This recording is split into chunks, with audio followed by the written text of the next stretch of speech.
PlayStation has released the brand new revised PlayStation system, not called a Slim, but also basically called a Slim. We'll talk about it in a second.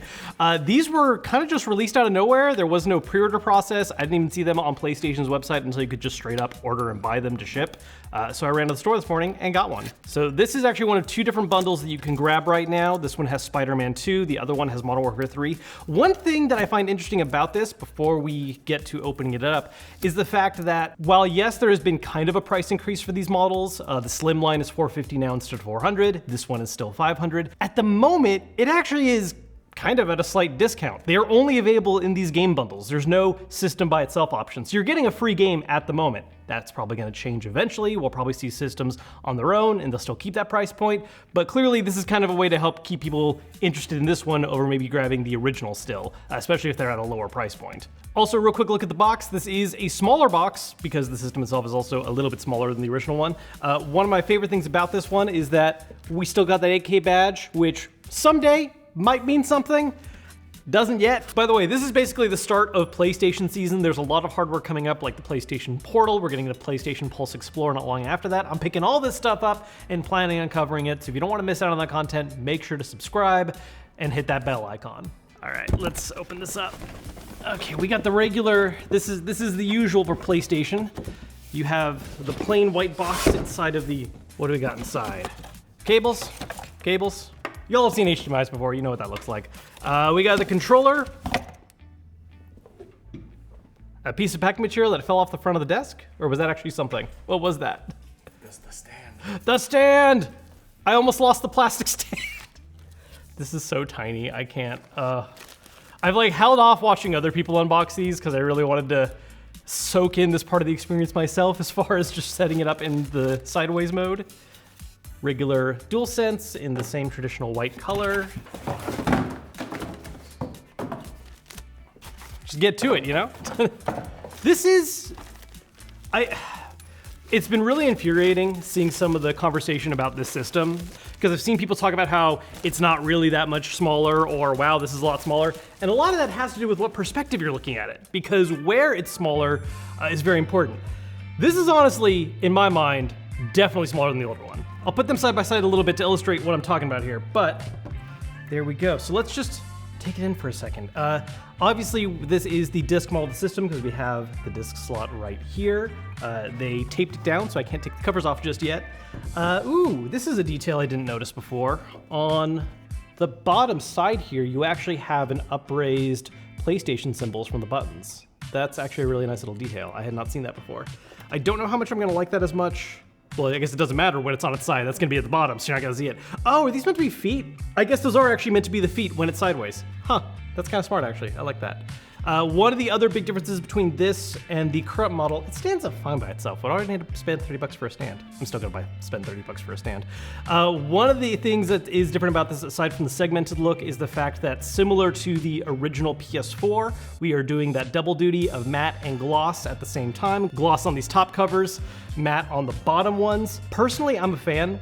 Whenever it comes to the matte versus gloss discussion, I've always preferred matte finishes, but there is something about having the mix of the two, especially when you're relying on a single colorway, that I actually really like. I think it just gives that little bit of contrast that, to me, looks more interesting. Now, I am planning on doing a full setup with this guy, trying it out for a while, and give some more in-depth thoughts about how it runs, but one thing I do want to dive into right away is just see about taking off the covers, because I want to look at this disc expansion.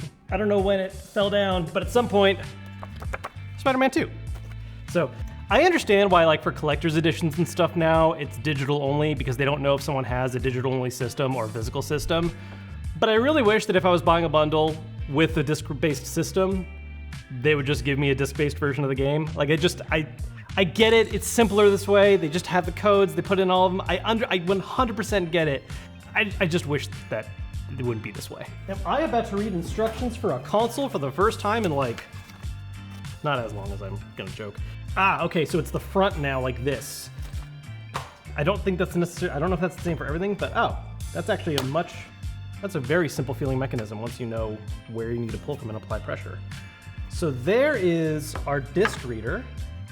So here's our disc reader, and then because of the way they designed this model, I should be able to just, yep, pull it right out. Now, one thing we're noting, I did not get a separate cover for this. If I wanted to, for some reason, swap from a disc to digital design, still gotta rely on this cover at the moment. Down the line, they are releasing cover bundles with different colors, so I imagine if I wanted to, for whatever weird reason, I could buy the digital-only version of those covers, slap that on, remove the disc, if I wanted to change the look of this. I'm Dinosaur sticking with physical, so the disc reader is staying in as long as possible on this, but I do like this modular approach to it. I think this is actually a really neat idea versus having two permanently stuck versions of the system. And I'm just so happy the disc reader integration is something like this where it actually does change just the main body of the system, as opposed to being like this reader that just plugs into a USB-C port. Speaking of which, actually, that's another thing I want to check. Can you guys tell I didn't go into this unboxing with much of a plan? There's just a lot of different stuff I wanted to look at and talk about, and there's no sense of order to any of this. I actually like this mechanism for removing the plates a lot better, though. Now, another thing I want to check real quick with the system is the fact that they have changed the front port situation. On current models, you have a USB-A and USB-C port on the front. Now, it's a pair of USB-Cs, and we've got multiple USB-A on the back. This, personally, bothers me a little bit just because I reviewed so many wired controllers and accessories, like Razer released that Kitsune Fight Pad for the PS5, and all of those rely on USB-A, meaning that if you're using them with this redesigned system, you now have to plug them into the back, which is a little annoying. As part of that, this cable that's coming with the system in the past was USB-A to USB-C because that's what you'd be using to charge the controllers. Now, it's a C-to-C cable. So that at least makes sense. I mean, they're updating it so that the controller it comes with doesn't have to plug in the back. It's still a little weird. I'm curious what they're gonna do for the Edge controller, because the Edge controller also comes with a C-to-A. It's a longer one too, which is really convenient, but I guess you have to plug in the back now. Or maybe, who knows, they refresh those later this year and they start coming with C-to-Cs instead. Another thing I want to talk about is size comparison stuff, because one of the interesting things I've seen happen with this console's release so far, and a lot of people posting pictures of it and stuff, is some people being like, man, it's barely smaller than the current model, and other people being like, oh wow, that's a lot smaller than I thought it would be. And the truth, I think, is somewhere in the middle, and a large part of that has to do with where you're looking at on the system. So here is my current disc PS5. Worth noting really quick as well, this is obviously the new Deep Earth collection. It's the red one, volcanic red. They have announced they're planning on releasing this color for this new revised system as well, along with the blue, the silver, and black. Don't know about the other more colorful ones they've done in the past, like the light blue and the pink, but we do know colors like this are coming to the Slim.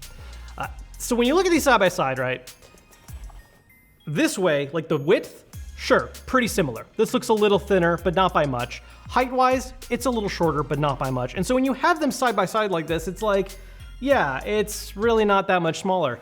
Then you do the sideways though, and I think the biggest metric people aren't really like putting into account as much because you don't see it from this angle as often, is that this one is a lot thinner depth-wise. I mean, even just line these up, and it's like, yeah, there's a decent distance there. It's smaller in all directions by just enough that, honestly, in my mind, this is a much better size. Like, yeah, it's not tiny. Even PlayStation themselves aren't calling it a Slim, which is hilarious, by the way, because they cannot escape that branding. All the retailers that have been putting this thing up for sale have been putting Slim in their titles. Look, I'm not gonna lie, Slim's probably gonna go in the title of this video because that's what people are looking for as far as what they're calling this thing, despite the fact that PlayStation isn't. So yeah, it's not like tiny, but it is smaller enough in all regards that honestly, I think this is a much better size. And the biggest way I can really emphasize this, I think, is picking up and moving the system. Because this, yeah, not a big deal. This, I just feel the heft, which the weight I know is part of that too. It's not just the size of it, it's the weight. But still, it's the way it all comes together. Let's now address the elephant in the PlayStation 5 room. The stands. So one of the weird things with this is instead of the large circular stand from the previous model that could be used for both orientations, now they're selling a separate stand for vertical, which clearly it's standing fine on its own without. I mean, look, let's be real. If you're in a situation where you have kids around or pets, I have cats at home, I would not feel as comfortable leaving this without any kind of additional base support, but if you have a place where you can put this and you have no worries of things about like earthquakes or pets or whatever, yeah, it's gonna stand on this side just fine. Yeah. Look, I'm gonna be real honest with you guys.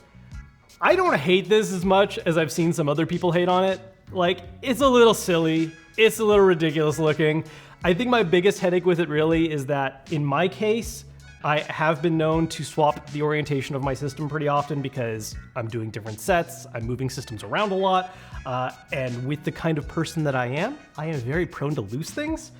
So I'm very curious how long these feet are gonna last. I still don't know where the back of my Switch OLED dock is, if that's any indication of how this is gonna go. So I don't love that they're little easily losable feet when they're not being used. Honestly though, for supporting it when it's sideways, I don't hate that. It's not my favorite design ever. I don't hate it as much as I've seen some people hate on it. So then also, we'll just get a quick comparison of how the original model sideways and this one sideways look.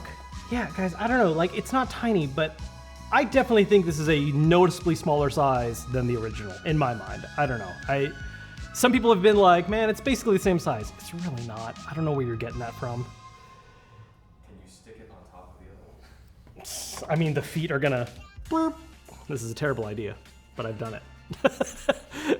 Only other thing I want to touch on real quick as far as just unboxing this thing, let's take a look. We looked at where the disc is, but I actually haven't checked where the SSD is. This is a great reminder, folks, that you should always read directions. Oh, I either broke something or that is in fact what you're supposed to do. Okay, yeah, it is pulling from the same side. It just, you had to give it a little more than I was afraid to give. Here we have the expandable storage slot. So same side as where the disc gets plugged into as well. Same deal, you just have to unscrew the screw right here. I'm gonna end up messing with this later because this is gonna swap out my Office PS5, so I gotta move my SSD over to this. While it's a little weird at first, I think that's just because they're plastic tabs, so you have to get used to how it feels to like latch them the right way. This is a little less annoying to me than it was on the first one. You always had to pull from the top corner, especially the launch model. I swear they made it easier on those slightly revised models of the original PS5 that came out midway through. So like I said, after this, I'm gonna hook this up and use it for the next couple days and just see whether or not it feels any different compared to the other one. Obviously, performance-wise, they're gonna be the same, but I'm curious how the fan sounds, how warm it gets. And really, I think the biggest curiosity for me is whether or not changes made to this one warrant trying to get the original model while you still can, depending on what you prefer. One other upgrade about this that I didn't shout out earlier is the fact this does have larger internal storage. The previous models came with 825, which you can only use 675 of which. This one is a full terabyte, so you're getting almost an extra 200 gigs, which is nice. And I will say personally, I know this has been a very divisive thing in general. I think I like the look of this one a little more. Part of it is I think I just have a thing for smaller systems.